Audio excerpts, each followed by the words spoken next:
जैसे बड़ी मरियम बाजी हैं, ऐसे कि छोटी मरियम बाजी भी हैं। मुंह पे स्याही डलवाई, अंडे खाए, जूते मारे गए मुझे। मेरी अपनी हुकूमत, मेरा अपना चीफ मिनिस्टर, मेरी अपनी पुलिस मुझे प्रोटेक्ट नहीं कर सकी तब। क्यों? क्योंकि मैं मिडिल क्लास से था। यहां आप किसी और की हुकूमत में किसी शहजादे को हाथ लगा के देखें, ऐसी की तैसी आपकी। गरीब को तो ऐसे उठाते हैं, गरीब को तो ऐसे उठाते हैं, मिडिल क्लास के बंदे को तो ऐसे उठाते हैं जैसे उसका कोई हक ही नहीं है। एफआईआर देते हैं, मैं देखता हूं उसमें जो दफात लगी हुई हैं, इतनी तो जमातें नहीं मैंने पढ़ी सारी जिंदगी में जितनी आपने दफात लगा दी मेरे ऊपर। लेकिन अगर मेरे दादा को यह पता होता कि मेरा पोता सारी मेहनत करके हर जगह पहुंचेगा, फिर उसे नंगा करके मारा जाएगा, तो शायद वो दोबारा सोचते कि मैंने जाना था कि नहीं। वैसी किस्म का जो मैं बयान नहीं कर सकता यहां आपको, वो तशद्दुद सिर्फ शहबाज गिल पे, आवाज बंद सिर्फ शहबाज गिल की। 16 दिन घर वालों से, दोस्तों से, किसी से मिलने ना दिया गया, वो सिर्फ शहबाज गिल को। अदालतों में ट्रायल चल रहे, तेजी से यहां 3-3 साल फर्दे जुर्म आयद नहीं हुई।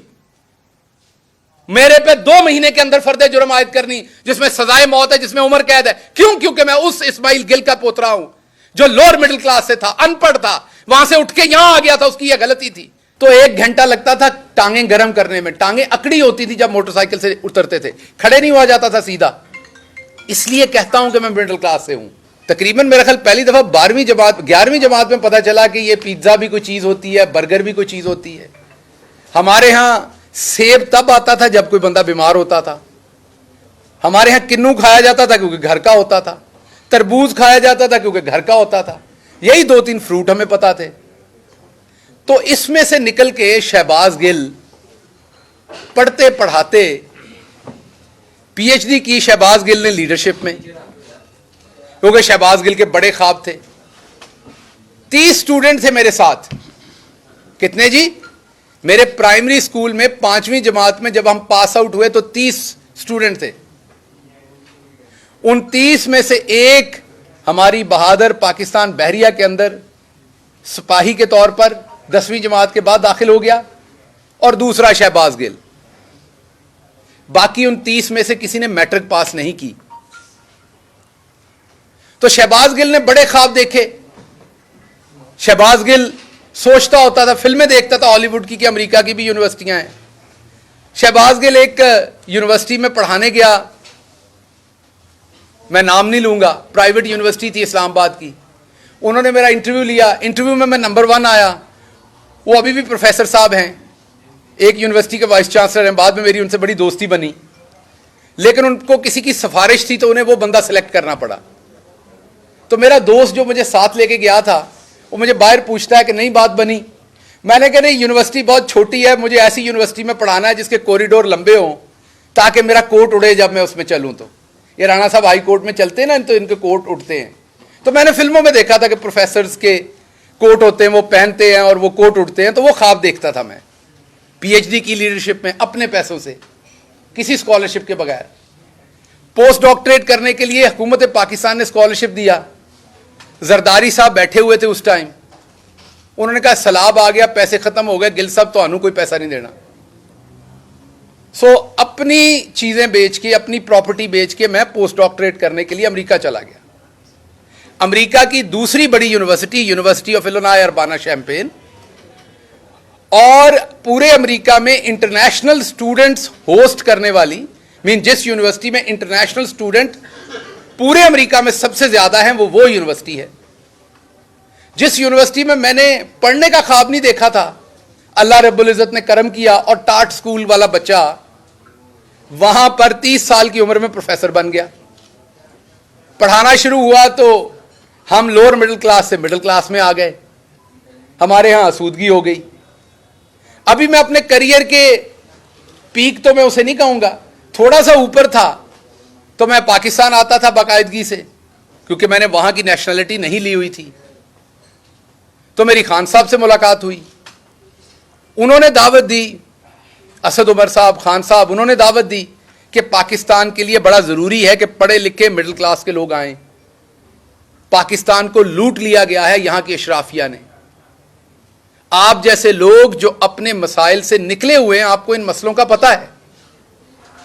मेरे जैसा बंदा जो बस पे बैठ के कॉलेज जाता था, मैं यहां वो टिपिकल सियासतदानों वाली आपके साथ नहीं करता। सारे लोग मेरे जानने वाले, मैं आपको 10 नाम बता देता हूं जो मेरे साथ पढ़ते थे।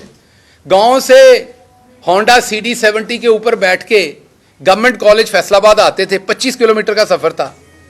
हमारे साथ, क्योंकि वो कॉलेज सबसे अच्छा था, साथ पढ़ने वाले बच्चे ज्यादातर अशराफिया के थे। और हम जब आते थे, पहला लेक्चर 8 बजे शुरू होता था, तो 1 घंटा लगता था टांगें गर्म करने में। टांगें अकड़ी होती थी जब मोटरसाइकिल से उतरते थे, खड़े नहीं हुआ जाता था सीधा। इसलिए कहता हूं कि मैं मिडिल क्लास से हूं। मैंने वो सब कुछ देखा हुआ है, सहा हुआ है, बर्दाश्त किया हुआ है। उसके बाद पार्टी में आ गए। पार्टी में पहले 3 साल तो हमारी सोशल मीडिया ही हमें गालियां निकालती रही, पैराशूटर पैराशूटर। 2002 से खान साहब को सपोर्ट कर रहा हूं। यूनिवर्सिटी ने पहली दफा वीलॉग करना सिखाया 2010-11 में, आपने नाम नहीं सुना होगा। स्टूडेंट्स की मदद के लिए वहां पर वीलॉग करना सिखाया कि क्लास पढ़ाने के बाद जो उनके सवाल रह जाएं वो आप वीलॉग में बताएं उन्हें। तो मुझे अभी भी याद है, मैंने अपना बोंडा से वीलॉग रिकॉर्ड कराने शुरू किए इमरान खान की मदद में। अभी भी यूट्यूब पे उस जमाने के पड़े हुए हैं। उसके बावजूद यहां आया तो पहले 3-4 साल जो हमारे सो कॉल्ड पार्टी के वारिस है, उन्होंने कहा जी ये तो पैराशूटर है, ये कहां से आ गया। उस नफरत को बर्दाश्त किया अंदर से। बाहर की अशराफिया की तो नफरत थी। अनकन्वेंशनल था। आपके साथ भी वैसे ही डील करता था, हामिद मीर साहब के साथ भी और कामरान शाहिद के साथ भी। वो मेरे लिए आप सारे सहाफी थे। ये नहीं कह सकते कि आज समोसे खाने का दिल है, क्लास नहीं पढ़ानी। आपको वक्त पे जाना है, पूरा काम करके वक्त पे निकलना है। मेहनत की, मां बाप की दुआएं थी, दोस्तों की दुआएं थी, आप लोगों की बहुत सारों की मेहरबानियां थी। मैं पॉलिटिकल लाइफ में आगे चलता गया। वजीर आजम के दफ्तर में पहुंच गए, वहां भी काम किया।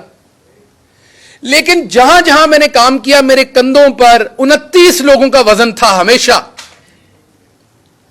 शहबाज गिल ने इसलिए फेल नहीं होना था और ना कभी इंशाल्लाह होगा, क्योंकि वो उन 30 लोगों को रिप्रेजेंट कर रहा था university of Illinois Albanna champagne में भी। वो उन 30 लोगों को रिप्रेजेंट कर रहा था यहां चीफ मिनिस्टर ऑफिस में भी। वो उन 30 लोगों को रिप्रेजेंट कर रहा था प्राइम मिनिस्टर ऑफ पाकिस्तान के ऑफिस में भी। शहबाज गिल के कंधों के ऊपर 29 लोगों की ख्वाहिशें थी साथ, क्योंकि उनमें से बेचारे ज्यादातर तो उधर चारा डाल रहे हैं। उन्होंने कभी शहर नहीं देखा, उनके पांव की एड़ियां फटी हुई हैं, कभी वो वैसलीन नहीं लगा सके। जो एक मेरी तरह के मिडिल क्लास का ख्वाब हो सकता है। कहा जाता है जो आपके फार्म हाउस है, आपका वो है, और भाई लूट के नहीं, वहां मेहनत से कमाया था। जो कुछ भी है, लोग इल्जाम तो पाकिस्तान में सब सियासतदानों पे लगते हैं और वो इल्जाम कभी प्रूव नहीं होते। मेरा आपको चैलेंज है कि मेरे पे अल्लाह के करम से अजान हो रही है, इल्जाम लगा के दिखाएं कि मैंने करप्शन की है। अगर पार्टी के 5 सबसे आप ऑनेस्ट बंदे निकालेंगे तो मैं उन 5 में एक हूंगा। और मेरे ऊपर 2 दर्जन गद्दारी के पर्चे दे दिए। मैं कहां से गद्दार हूं? मेरा बाप कहां से गद्दार है? मेरा दादा कहां से गद्दार है? अगर मैं पॉइंट आउट करता हूं, कहते पार्टी छोड़ रहा है। लोग अपने अपने वीलॉग्स के व्यूज बढ़ाने के लिए शहबाज गिल पार्टी छोड़ने की सोच रहा है। शहबाज गिल ने अपना सब कुछ जला दिया इस मुल्क के लिए। इमरान खान के साथ अभी भी खड़ा है, पार्टी छोड़ने के लिए खड़ा है। आप लोगों के 2 ही काम है, उधर से आईफोन खरीदें 8-7, शैम्पू खरीदें, बॉडी वॉश खरीदें, इधर के लिए और तोहफे खरीदें, बैग बनाएं, इधर हंस के तस्वीरें खिंचवाएं और वापस दफा हो जाएं। इधर हक मत मांगिएगा अपना बराबरी का, क्योंकि आपको आदतें पड़ी हुई हैं वहां की, आपको जुकाम हुआ है वहां का। वहां आपको दी जाती है बराबर की इज्जत। यूनिवर्सिटी ऑफ इलिनॉय में मुझे कोई गद्दार नहीं कह सकता था अमेरिका का, हालांकि मैं अमेरिका का शहरी नहीं था। मैंने अमेरिका के साथ वफादारी का हल कभी नहीं दिया था, लेकिन वहां मैं खुल के बात करता था। मुझे कोई गद्दार नहीं कह सकता था। लेकिन जिस मुल्क में मेरे दादा ने अपना सब कुछ छोड़ के पांव रखा, जिस मुल्क के लिए सब कुछ कुर्बान किया, वहां पर 1 दफा नहीं 2 दर्जन गद्दारी के मुकदमात है मेरे ऊपर। पूछा भी नहीं जा रहा, कोई जालिम पूछ भी नहीं रहा कि शहबाज गिल इनको लड़ लोगे।